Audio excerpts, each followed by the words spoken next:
नमस्कार विद्यार्थी मित्रांनो, विनर्स करिअर पॉईंटमध्ये आपले सहर्ष स्वागत। मित्रांनो, मी मनीष पाटोदेकर, महाराष्ट्रातले समाजसुधारक ही मालिका आपल्यासमोर मी घेऊन येणार आहे। समाजसुधारकांचं महत्त्व कोणत्याही स्पर्धा परीक्षांमध्ये अतिशय महत्त्वाचं आहे। पार राज्यसेवेची परीक्षा असो अथवा कॉन्स्टेबल भरतीची परीक्षा असो, प्रत्येक परीक्षेमध्ये समाजसुधारक हा अनिवार्य असा घटक आहे। आणि महाराष्ट्रातले जे प्रमुख 6 समाजसुधारक आहेत ज्यांच्यावरती परीक्षेत हमखास प्रश्न विचारले जातात, तर त्यांचा आपण इथं यथासांग अभ्यास करणार आहोत।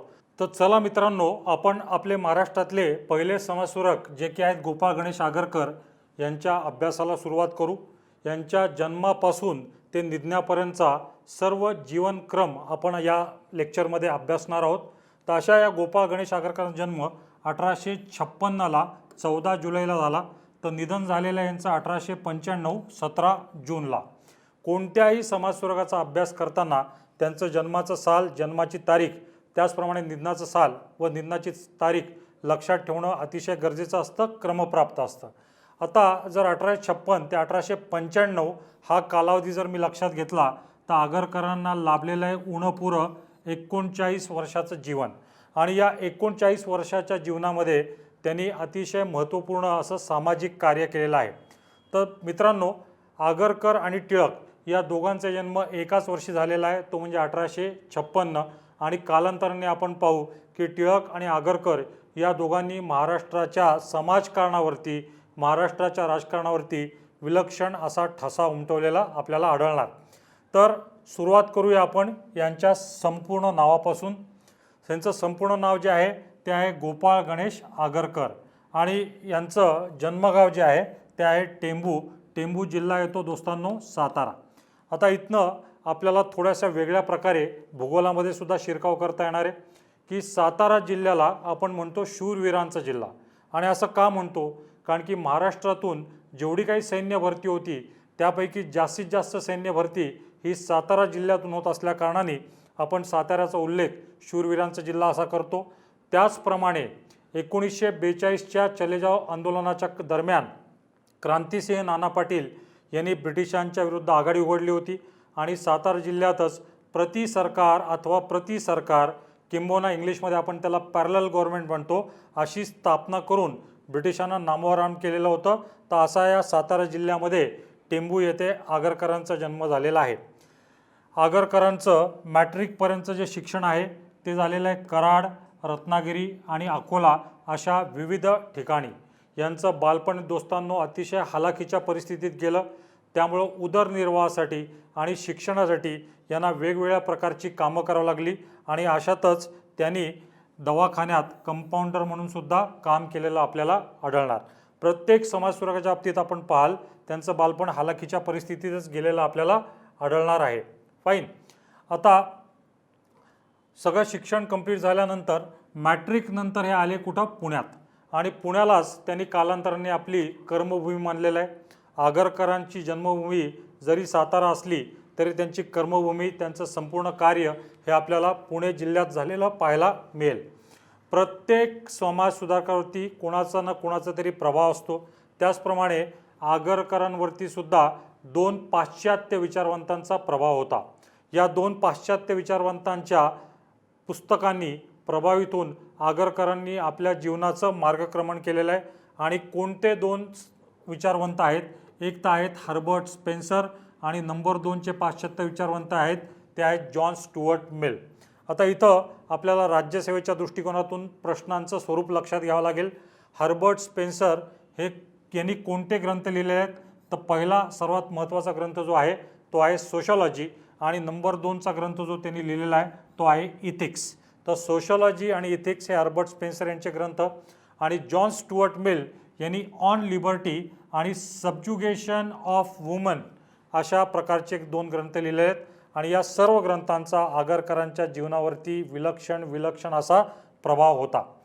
आता आपण पाहतो की सुरुवातीला माणूस शिक्षण घेतो आणि नंतर स्थिर स्थावर झाल्यानंतर लग्न करतो, पण इथं काहीसा वेगळा प्रकार आपल्याला पाहायला मिळतोय की आगरकरांचा विवाह 1877ला उंबरसच्या अंबुताई फडके यांच्याशी झालेला आहे।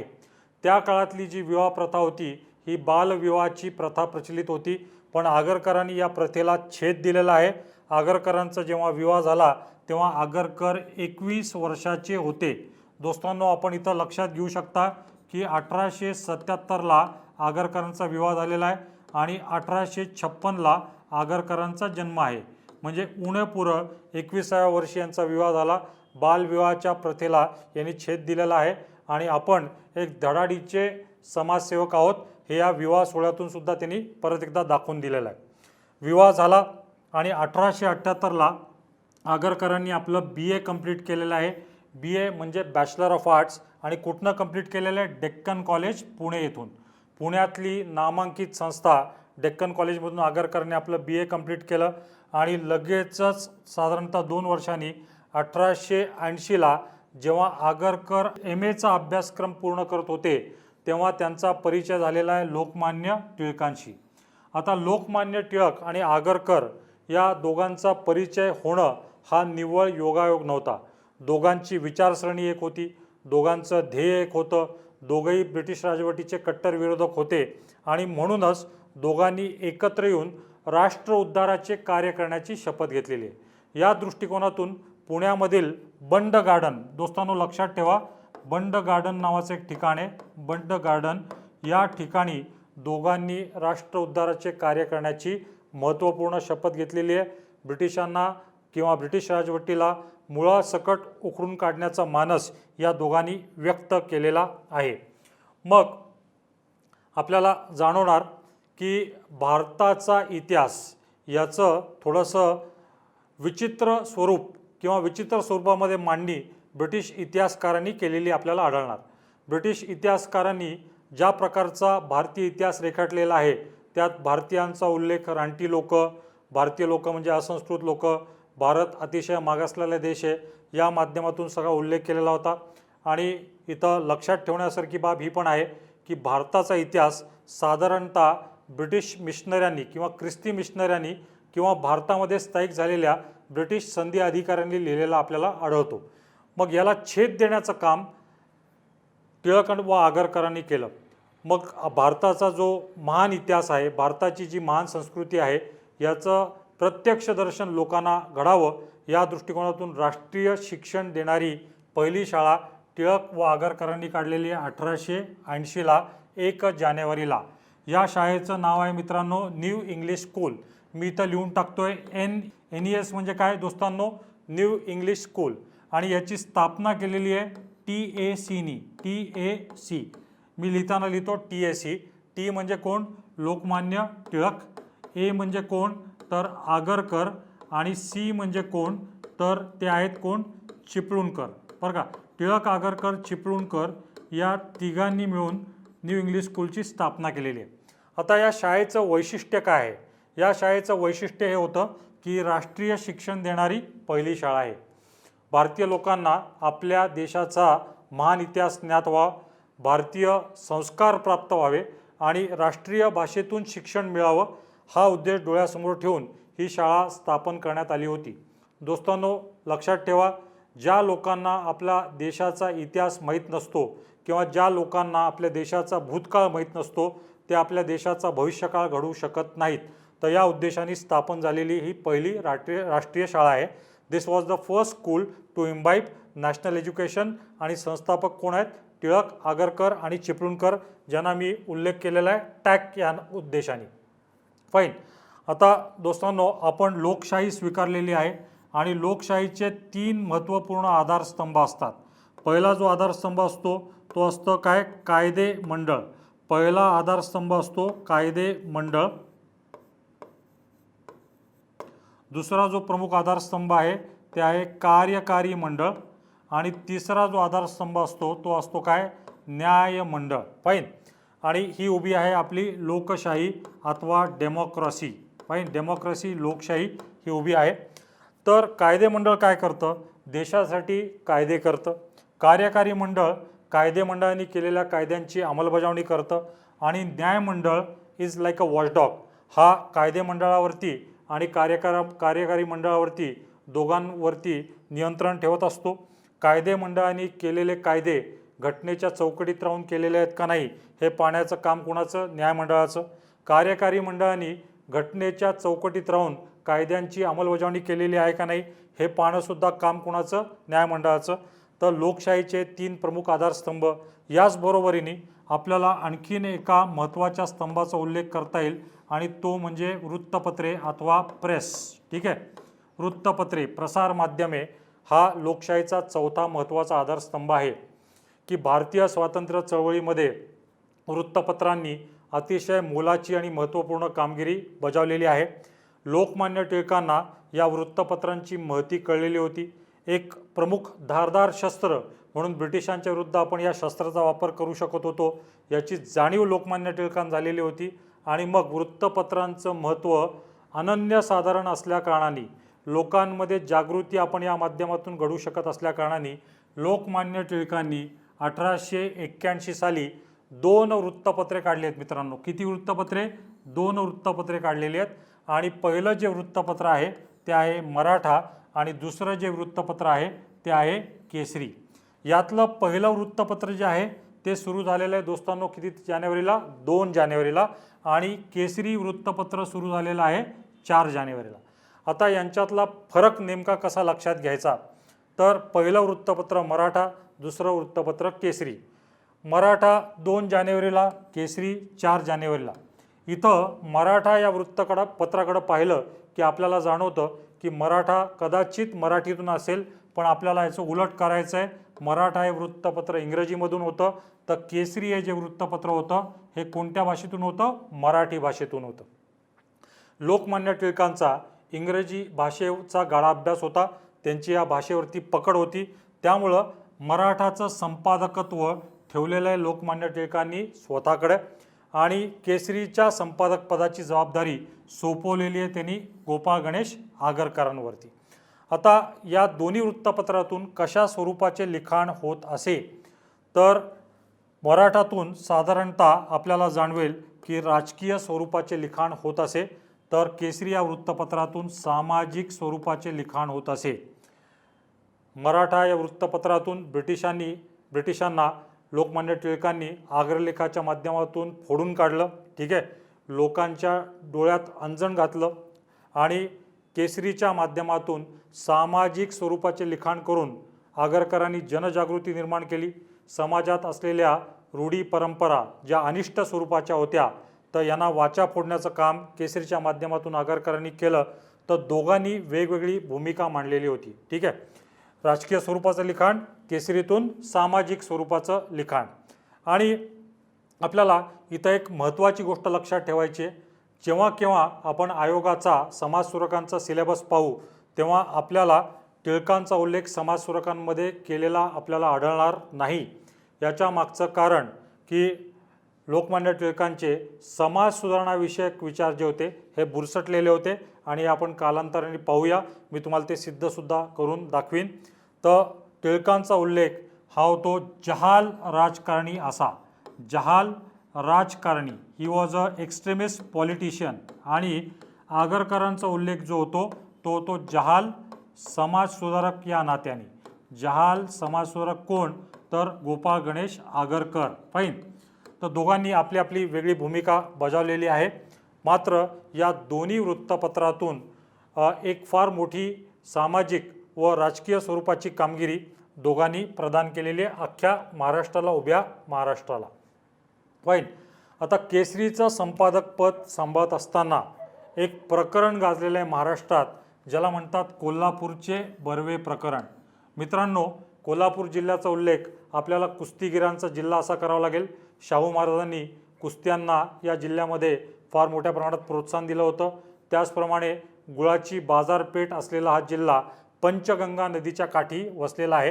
तर कोल्हापूरचं बर्वे प्रकरण झालेलं आहे 1881ला. आता नेमकं हे प्रकरण काय होतं हे समजून घेणं आपल्यासाठी अतिशय गरजेचं आणि अतिशय महत्त्वाचं. कारण की कन्सेप्च्युअल जेव्हा आपण अभ्यास करू तेव्हा मग आपल्याला म्हणजे घाशीराम कोतवाल किंवा रट्टा मारण्याची गरज पडणार नाही.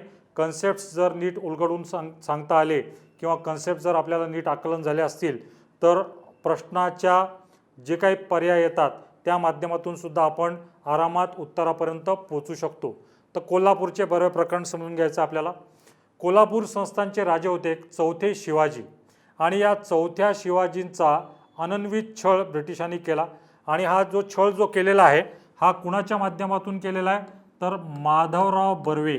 माधवराव बर्वे हे नाव आपण लक्षात ठेवावे. माधवराव बर्वे हे होते कोल्हापूर संस्थानचे दिवाण. आणि माधवराव बर्व्यांनी इंग्रजांबरोबर संगनमत करून, इंग्रजांबरोबर कट कारस्थानं रचून या चौथ्या शिवाजींना तुरुंगात डांबून टाकलं. आणि या तुरुंगातच चौथ्या शिवाजींचा अनन्वित छळ करण्यात आला. आणि या छळालाच नंतर चौथे शिवाजी बळी पडलेले आहेत, तुरुंगातच त्यांचं निधन झालेलं आहे. चौथ्या शिवाजींच्या निधनानंतर कोल्हापूर संस्थानची सर्व सूत्रे जी आलेली आहेत ती माधवराव बर्व्यांच्या हातामध्ये.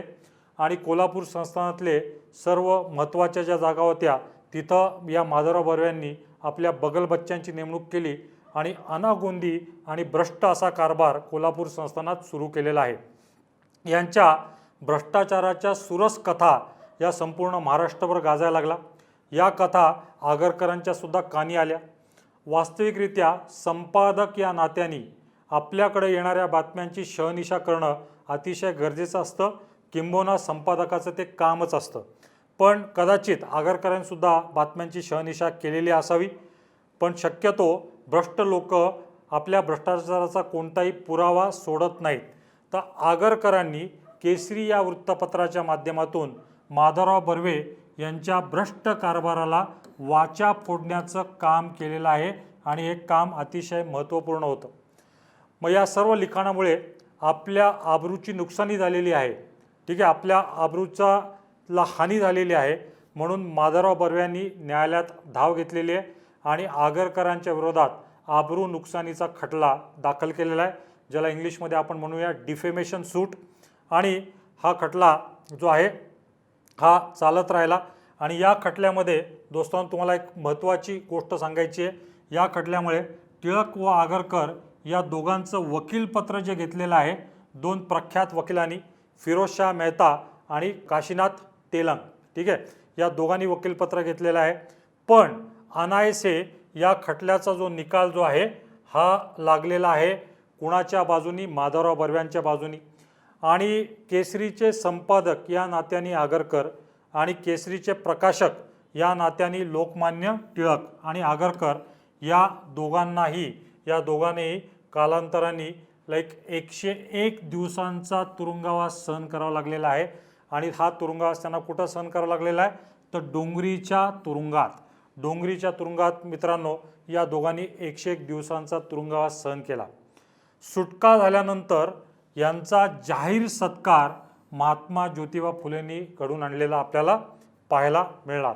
तर असं हे गाजलेलं कोल्हापूरचं बर्वे प्रकरण आणि याच प्रकरणात सहन करावा लागलेला डोंगरीच्या तुरुंगातील 101 दिवसांचा तुरुंगवास. तुरुंगातून सुटका झाली. सर्व विचार आळस झटकून टिळक व आगरकरांनी परत एकदा नव्या जोमानी, नव्या जोशाने काम सुरू केलेलं आहे. आणि त्या दृष्टिकोनातून 1884ला 24 ऑक्टोबरला पुण्यामध्ये डेक्कन एज्युकेशन सोसायटी नावाची एक संस्था स्थापन झालेली आहे.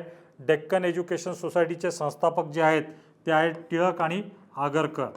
मित्रांनो आपण पाहिलेलं आहे की न्यू इंग्लिश स्कूलच्या स्थापनेमध्ये टॅक म्हणजे टिळक, आगरकर व चिपळूणकरांचा सहभाग होता. इथं मात्र आपल्याला दिसतोय फक्त टिळक आणि आगरकरांचा सहभाग, इथं चिपळूणकरांचा सहभाग नाही आहे. कारण की चिपळूणकर हे कैलासवासी झालेले आहेत, हे या 1884ला हयात नव्हते. तर डेक्कन एज्युकेशन सोसायटी अतिशय नामवंत संस्था आणि या संस्थेच्या माध्यमातून 1885ला 2 जानेवारीला प्रख्यात अशा फर्ग्युसन कॉलेजची स्थापना झालेली आहे. पुण्यामध्ये स्थापन झालेलं अतिशय महत्त्वपूर्ण कॉलेज फर्ग्युसन कॉलेज. मग त्याच वर्षीची आणखीन एक महत्त्वपूर्ण घटना, 1885ला ॲलन ऑक्टेव्हियन ह्यूम यांच्या प्रेरणेने राष्ट्रीय सभा, ज्याला आपण इंडियन नॅशनल काँग्रेस म्हणतो, या पक्षाची स्थापना आलेली आहे. आणि या पक्षाचं जे योगदान आहे भारताच्या स्वातंत्र्य लढ्यामध्ये, स्वातंत्र्य युद्धामध्ये, हे अनन्यसाधारण असं आहे. तर काँग्रेस पक्षाची स्थापना आली 1885ला आणि याचं जे पहिलं अधिवेशन झालं होतं कुठं झालं होतं, तर मुंबईला. आणि मुंबई येथील गोकुलदास तेजपाल संस्कृत पाठशालेमध्ये हे जे अधिवेशन भरलं होतं याला उपस्थित होते 72 प्रतिनिधी आणि हे 72 प्रतिनिधी हे उच्च विद्याभूषित व्यक्तींचा एक समुच्चय होता आणि या पहिल्या अधिवेशनाला स्वतः आगरकर जातीने हजर होते. तर इथं आपल्याला एक प्रश्न मिळतो की आगरकर काँग्रेसच्या पहिल्या अधिवेशनाला हजर होते का? तर माझं उत्तर असायला पाहिजे ॲब्सोल्युटली येस. कालांतराने म्हणजे 1881 ते 87 या कालावधीपर्यंत आगरकरांनी केसरीचं संपादकपद अतिशय प्रभावीपणे सांभाळलं. पण दरम्यानच्या काळामध्ये टिळक व आगरकर यांच्यामध्ये थोडीशी दरी निर्माण व्हायला लागली, थोडेसे मतभेद निर्माण व्हायला लागले. मित्रांनो, इथं मी शब्द वापरतोय मतभेद, मी शब्द मनभेद वापरत नाही आहे. दोघांचा हेतू एकच होता, मात्र त्या हेतूपर्यंत जाण्याचे मार्ग दोघांचे भिन्न असल्याकारणामुळे टिळक व आगरकर यांच्यामध्ये मतभेद निर्माण झाले आणि 1887ला आगरकरांनी केसरीच्या संपादक पदाचा काय देऊन टाकलेला आहे? राजीनामा देऊन टाकलेला आहे. आणि कोणत्या कारणास्तव या दोघांमध्ये मतभेद झाले? तर आधी राजकीय सुधारणा की आधी सामाजिक सुधारणा या कारणास्तव दोघांमध्ये मतभेद निर्माण झालेले आपल्याला पाहायला मिळणार.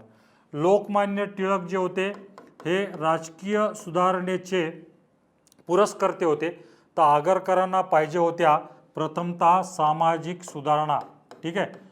आणि तुम्ही जर सारासर बुद्धीने जर विचार केला तर आपल्याला जाणवेल की आगरकरांचं मत अतिशय बरोबर होतं. पण असो, या कारणास्तव टिळक आणि आगरकर या दोघांमध्ये मतभेद झाले. आगरकरांनी दिलेला आहे केसरी या वृत्तपत्राचा राजीनामा. आता आपले समाज सुधारणा विषयक विचार जनतेसमोर कसे मांडायचे, कोणत्या तरी व्यासपीठाची, कोणत्या तरी माध्यमाची आगरकरांना गरज होती. आणि मग 15 ऑक्टोबर 1888ला आगरकरांनी एक साप्ताहिक सुरू केलेलं आहे. दोस्तांनो, दर आठवड्यानी प्रकाशित होणारं जे काही प्रकाशन असतं त्याला आपण साप्ताहिक म्हणतो आणि सुधारक नावाचं साप्ताहिक सुरू करण्यात आलेलं आहे. फाईन. आता सुधारक त्या काळामध्ये 1888 जे स्थापन झालेलं आहे 2 भाषांमधून प्रकाशित व्हायचं. पहिली भाषा मराठी आणि दुसरी भाषा इंग्रजी. तुम्हाला आता ऑलरेडी सांगितलेलंच आहे की आगरकरांचा मराठी या भाषेवरती गाढा अभ्यास होता, त्यामुळं या मराठी आवृत्तीचे संपादकपद आगरकरांनी स्वतःकडे ठेवलेलं आहे. तर इंग्रजी आवृत्तीचे संपादकपद त्यांनी बहाल केलेलं आहे गोपाळ कृष्ण गोखले, ज्यांना आपण महात्मा गांधींचे राजकीय गुरु असं मानाचं स्थान दिलेलं आहे. आता सुधारकचं ब्रीदवाक्य होतं काय? सुधारकचं ब्रीदवाक्य होतं, इष्ट असेल तेच बोलेल व साध्य असेल तेच करेल. जे इष्ट आहे, जे योग्य आहे तेच बोलणार आणि जे साध्य आहे, जे करता येण्यासारखं आहे तेच करणार. तर इष्ट असेल तेच बोलेल व साध्य असेल तेच करेल हे सुधारकचं ब्रीदवाक्य होतं. आणि फार मोठ्या प्रमाणात जनजागृती, सामाजिक सुधारणांच्या विषयी लिखाण आगरकर आणि गोखलेंनी या सुधारकच्या माध्यमातून केलेलं आपल्याला आढळणार. आता राज्यसेवा पूर्व परीक्षेला एकदा प्रश्न विचारण्यात आलेला होता की आगरकर कशा प्रकारचे समाजसुधारक होते? तर आगरकर मित्रांनो होते बुद्धिप्रामाण्यवादी समाजसुधारक. या बुद्धिप्रामाण्यवादाला रॅशनॅलिझम असे म्हणतात. रॅशनॅलिझम. ठीक आहे. रॅशनॅलिझम म्हणजे काय किंवा बुद्धिप्रामाण्यवाद म्हणजे काय? एखादी गोष्ट प्राचीन धार्मिक ग्रंथात सांगितलेली आहे म्हणून ती जशी तशी पाळायची नाही, ती फॉलो करायची नाही. प्रत्येक गोष्ट ही बुद्धीच्या कसोटीवरती घासून पाहायची, ती योग्य आहे अथवा अयोग्य हे ठरवायचं आणि मगच योग्य तो निर्णय घेऊन मार्गक्रमण करायचं. याला म्हणतो आपण बुद्धिप्रामाण्यवाद. आणि आगरकर हे खऱ्या अर्थाने बुद्धिप्रामाण्यवादी समाज सुधारक होते. 1891ला एक विधेयक महाराष्ट्रात गाजलेलं होतं ज्याला म्हणतात संमती वय विधेयक. ज्याला म्हणतो आपण संमती वय विधेयक. इथं दोस्तांनो इथं नमूद केलेलं आहे. आणि या विधेयकाचे जे पुरस्कर्ते होते किंवा ज्यांनी हे विधेयक मांडलेलं होतं हे महाराष्ट्रातले नामवंत समाजसुधारक बेहरामजी मलबारी. आणि कशा संदर्भात होतं हे विधेयक? मित्रांनो, विधेयक म्हणजे आपल्याला माहिती आहे म्हणजे कायद्याचा कच्चा मसुदा म्हणजे विधेयक. फाईन. तर हे विधेयक होतं, कायद्यात रूपांतर झालेलं नव्हतं. आणि वधूवरांच्या लग्नाचं वय काय असावं या संदर्भात चर्चा करण्यासाठी हे विधेयक मांडण्यात आलेलं होतं. आणि आगरकरांनी या संमती वय विधेयकाला दिलेला आहे आपला पाठिंबा. म्हणजेच आपण जागृत समाज सुधारक आहोत याची प्रचिती समाजाला परत तिने आणून दिलेली आहे. आगरकर संमती वय विधेयकाचे कट्टर पुरस्कर्ते होते.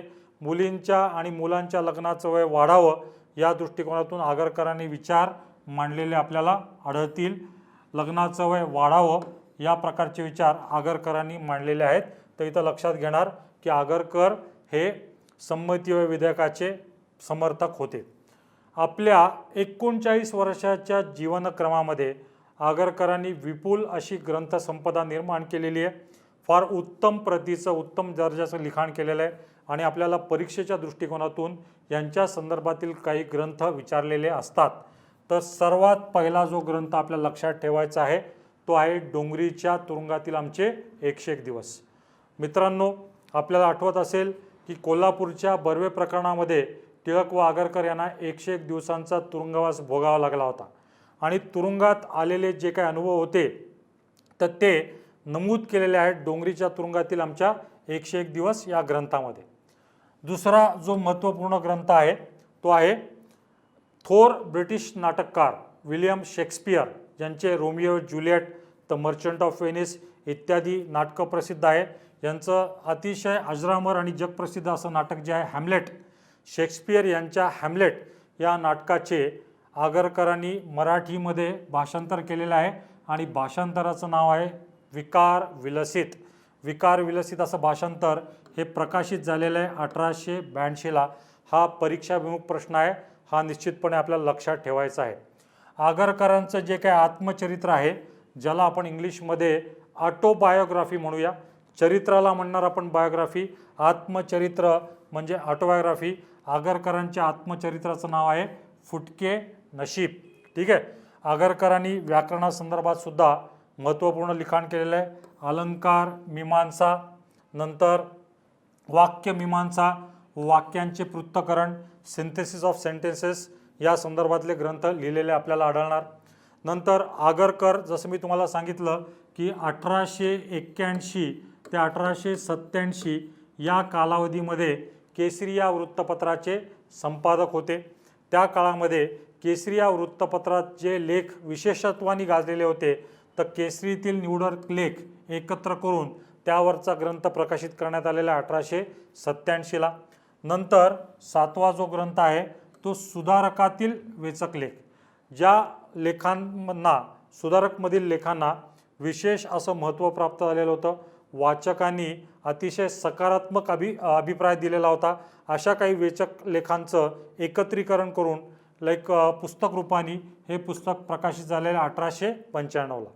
याचबरोबरीने 8वा जो प्रमुख ग्रंथ आहे तो आहे शेठ माधवदास रघुनाथ दास व बाई धनकुवरबाई यांच्या पुनर्विवाहाचे चरित्र. ठीक आहे. म्हणजे इथं आपल्याला परत आणखीन एक महत्त्वाची बाब लक्षात येते की आगरकर पुनर्विवाहाचे सुद्धा समर्थक होते. आणखी काय महत्त्वाचे, आगरकरांचा स्वावलंबनावरती प्रचंड विश्वास होता. आपल्या प्रेत दहनासाठी यांनी पुरचुंडीत बांधून ठेवले होते 20 रुपये. आपलं निधन झाल्यानंतर इतर कोणावरती बोजा नको म्हणून आपल्या पुरचुंडीमध्ये, पुरचुंडी म्हणजे दोस्तांनो बटवा, याच्यामध्ये आगरकरांनी 20 रुपये बांधून ठेवलेले होते. निधनानंतर जे काही क्रियाकर्म करण्यासाठी जो खर्च लागणार आहे त्याचा त्रास इतर कोणाला होऊ नये, तो आपल्याच पुरचुंडीतून म्हणजे आपल्याच खिशातून जावा, हा यामागचा उद्देश आगरकरांचा होता. पुण्यातल्या सनातनी वर्गांनी यांची जिवंतपणी प्रेतयात्रा काढली होती. परीक्षेत थोडासा ट्विस्ट करून आपल्याला प्रश्न विचारलेला असतो की स्वतःची जिवंतपणी प्रेतयात्रा पाहणारे समाजसुधारक कोण, त्याचं उत्तर मला अनायसे आगरकर द्यावं लागेल. आगरकरांचे जे समाज सुधारणाविषयक विचार होते हे पुण्यातल्या सनातनी मंडळींना रुजणारे नव्हते, त्यामुळं यांची जिवंतपणी प्रेतयात्रा काढण्यात आली. आता जिवंतपणी प्रेतयात्रा म्हणजे काय, ते प्रतिकात्मक प्रेतयात्रा आहे.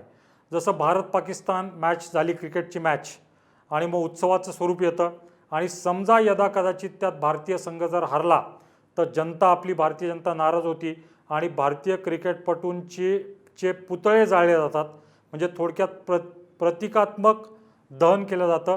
तोच प्रकार आपल्याला इथं पाहायला मिळणार आहे की प्रतिकात्मक प्रेतयात्रा होती. आगरकरांना आपल्या हयातीतच स्वतःची प्रेतयात्रा पाहावी लागलेली होती. आता महत्त्वाचा आणखीन एक जो पॉईंट आहे, तुम्हाला बोललो आहे मी की आगरकरांचं बालपण अतिशय हालाखीच्या परिस्थितीत गेलेलं होतं. त्यामुळे त्यांना वेगवेगळ्या प्रकारची कामं करावी लागली होती. दवाखान्यात त्यांनी कंपाऊंडर म्हणून काम केलेलं आहे. त्याचप्रमाणे उदरनिर्वाहासाठी अकोल्यात असताना अकोल्यात असताना त्यांनी वराड समाचार या वृत्तपत्रातून लिखाणसुद्धा केलेलं आहे आणि आपली उपजीविका चालवलेली आहे. तर असे हे आगरकरांचा जीवनपट जोपर्यंत यांनी लिहिलेले प्रमुख लेख आणि निबंध आपण उद्घोषित करत नाही तोपर्यंत होणार नाही. तर आगरकरांचे प्रमुख लेख कोणते?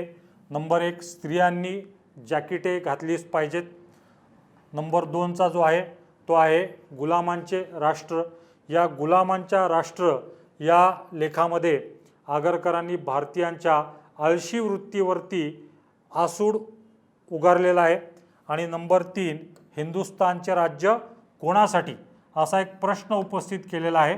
आणि या लेखाच्या माध्यमातून ब्रिटिशांच्या स्वार्थी वृत्तीवरती आगरकरांनी आपलं मत व्यक्त केलेलं आहे की ब्रिटिशांनी कशा प्रकारे भारताची लूट केलेली आहे. भारताची लूट किंवा लुटीचा सिद्धांत, ज्याला इंग्लिशमध्ये आपण ड्रेन थेरी म्हणतो, हा जरी दादाभाई नौरोजींनी मांडलेला असला तरी त्याच्याही काही काळ अगोदर आगरकरांनी त्या संदर्भात ब्रिटिशांच्या स्वार्थी वृत्तीवरती प्रकाशझोत टाकलेला आपल्याला आढळणार. तर हे झाले आगरकरांचे महत्त्वाचे लेख आणि निबंध. नंतर आणखी महत्त्वाच्या पॉईंट्समध्ये मला नमूद करावं लागेल की आगरकरांवरती जसा जॉन स्टुअर्ट मिल आणि हर्बर्ट स्पेन्सर या दोघांचा प्रभाव होता, त्याचप्रमाणे शास्त्री चिपळूणकर यांच्या सुप्रसिद्ध अशा निबंधमालेचा सुद्धा आगरकरांवरती प्रभाव पाहायला मिळतो. त्यामुळेच आगरकर तिघांच्या मुळे प्रभावित झालेले होते. विष्णू शास्त्री चिपळूणकरांना दोस्तांनो मालाकार असं सुद्धा म्हणतो. अशा या महान व्यक्तिमत्वाचं निधन वयाच्या 39व्या वर्षी दम्याच्या आजाराने झालं. पण तत्पूर्वी 1892 ते 95 या कालावधीमध्ये आगरकरांनी फर्ग्युसन कॉलेजचं प्राचार्यपद भूषवलेलं होतं आणि याच कालावधीमध्ये फर्ग्युसन कॉलेजचं विस्तार फार मोठ्या प्रमाणात झालेला आपल्याला पाहायला मिळणार. 1893ला महाराष्ट्रात एक विवाह फार मोठ्या प्रमाणात गाजला आणि हा होता महर्षी धोंडो केशव कर्वे यांचा पुनर्विवाह.